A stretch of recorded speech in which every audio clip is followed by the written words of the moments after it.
Supposedly millions of people nationwide have hit the streets under the banner of no kings. I guess that means that Donald Trump is a monarch. Kings don't have elections. They were just appointed by birth, or a privy council, some kind of insider appoints this person or that person if there's not a royal heir in succession. Joe Biden in 2020 had lost the first three caucuses or primaries. He was going nowhere. And then a group of insiders, politicos, donors, the media, cooked up this idea that Joe Biden from Scranton, he sat in the basement under the pretext of COVID. He outsourced his campaign like a royal monarch to his underlings in the media. They got him elected, and then he more or less abdicated while on the job. For those on the left who are worried about kings taking over the country or violating our freedom, look in the mirror.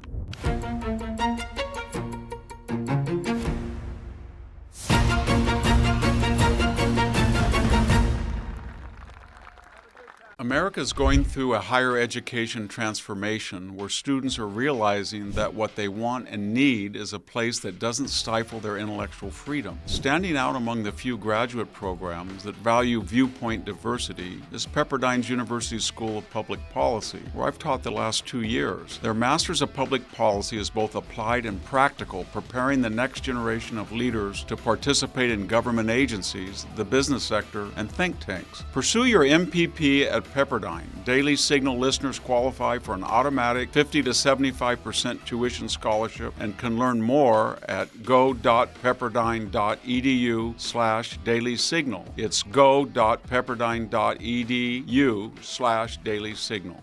Hello, this is Victor Davis Hanson for the Daily Signal. We've been witnessing supposedly millions of people nationwide have hit the streets under the banner of no kings. I guess that means that Donald Trump is a monarch, an hereditary leader of some sort.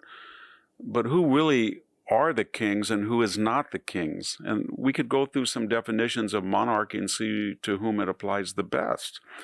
Kings don't have elections. They were just appointed by birth, or a privy council, I don't know, some kind of insider appoints this person or that person if there's not a royal heir in succession. Or might apply to an autocrat is true. Donald Trump ran for election 3 times. He won twice. The last time he won the popular vote, the Electoral College. He won all of the swing states. First Republican to win the popular vote since 2004. He had 70-30, 60-40 majorities on all of the issues. Joe Biden in 2020 had lost the first 3 caucuses or primaries. He was going nowhere.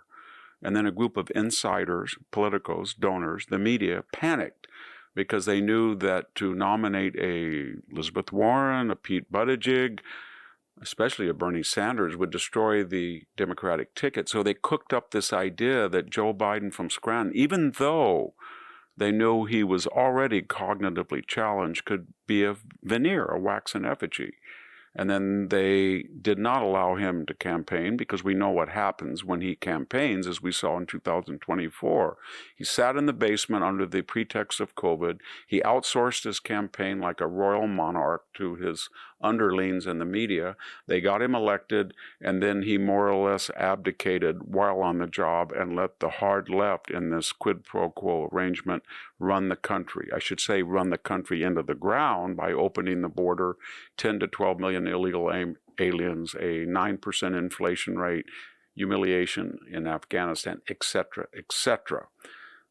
Donald Trump again went transparently and openly out to the voters to be elected. We also know that monarchs conduct lawfare. That is, they use their judges to go after political enemies. Donald Trump never went after his opponent Hillary Clinton, even though she had a lot of criminal exposure with her email scandal. He never went after Barack Obama. No FBI raided the Obama home to look for classified documents, even though he had a well-publicized disagreement with the federal archivist about which documents he should take or hold. He never went after him. He never went after Joe Biden. He hasn't gone after Joe Biden today. In contrast, Donald Trump had 91 indictments filed by federal, local, and state prosecutors in cahoots We know that on November 15th, when he announced his campaign, a mere 3 days later, Jack Smith, a federal prosecutor, went after him on the Mar-a-Lago raid and also on January 6th. We know that that same day that Smith was appointed, suddenly Nathan Wade from Fannie Willis's Georgia prosecution turned up talking to the Biden White House counsel in the White House. We know that same day the third-ranking DOJ attorney left. He came from Letitia James' prosecution of Trump, but he left that day, resigned from his prestigious position to go to work for whom? Alvin Bragg. That's what monarchs do. We know that monarchs also snoop. They go after their enemies with, espionage. That's sort of like Barack Obama. He surveilled the phone records of AP journalists. His CIA director surveilled and lied about it, John Brennan, the staff computers of senators. We know that Joe Biden's special counsel, Jack Smith, spied on 8 senators' phone records. He had the data of all of their phones, how long they talked to someone, when it was, to whom they did. Donald Trump hasn't done that. He hasn't gotten 51 intelligence authorities to lie that a laptop was authentic. He didn't order the FBI to work with Facebook or the old Twitter to suppress the news. That's what the Biden administration did. So what is this no kings about? They should be talking about the Obama and Biden administration. Kings ignore subpoenas. They just say the law doesn't apply to me. So that's what Eric Holder, the Attorney General and so-called wingman of the Obama administration, did. He got a subpoena to talk to Congress and bring evidence about the Fast and Furious scandal. And what did he do? He said, I'm not going to obey a congressional subpoena. Merrick Garland got one to come in and testify. He said, I don't obey congressional subpoenas. 2 high-ranking Trump not cabinet members, but advisors in the White House for a long time, Steve Bannon and Peter Navarro, got congressional subpoenas about January 6th, and they said, this is overtly political. I'm not going to show up in Eric Holder style or Merrick Garland style. And what happened to them? They were arrested, they were indicted, they were convicted, and they were imprisoned. That's what kings do. Kings don't obey parliaments to the extent they have them. If they disagree with something, they shut them down. They just cease to exist. As we're speaking, the government is shut down. And why is it shut down? Because the Democrats lost the 2024 election. They have no power in the House, and they have no power in the Senate. All they have is a minority filibuster veto on the Senate. And they decided, because they did not get their way, to shut down the entire federal government. It wasn't Donald Trump that shut it down. It was the kingly act of the left. And finally, monarchs nullify existing law when they don't like it. They just say, you know what, I'm not going to follow it. Donald Trump has been the subject of ridiculous lower district federal judge writs. The whole purpose of them is to delay and hamper his executive orders. Everybody knows that the orders are legal, that they are either overturned at the next circuit court appellate level or by the Supreme Court. Nonetheless, these left-wing federal judges become iconic by stopping Donald Trump. Does he obey them? Yes. Does Governor Newsom or Governor Pritzker or Mayor Johnson in Chicago or Mayor Karen, do they obey federal law? No. In kingly, queenly fashion, they said federal law does not apply to us on matters of immigration. We will oppose ICE. We will not cooperate with us. In the case of Mayor Johnson, we will not have law enforcement come to their aid when they're in danger. In the case of Portland, and if thugs are attacking ICE and they want to protect themselves and arrest these people, then they flee to the other side of the street and hide behind local police.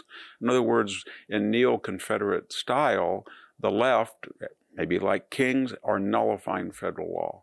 They'd say that Article 6 of the Constitution that specifies that the enforcement of federal law by federal enforcement shall take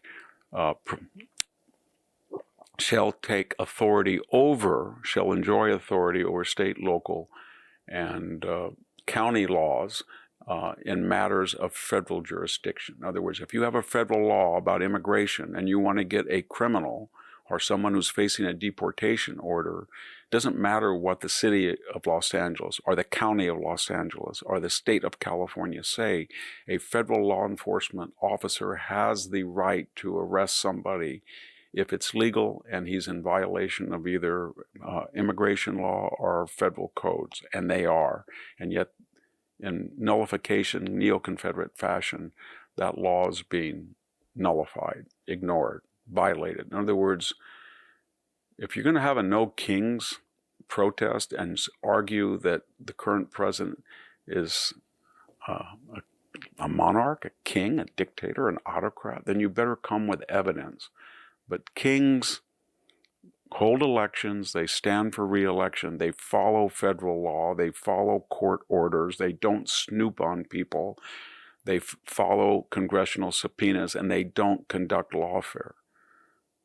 For those on the left who are worried about kings taking over the country or violating our freedom, look in the mirror. Thank you very much. This is Victor Davis Hanson for the Daily Signal. Thank you for tuning in to the Daily Signal.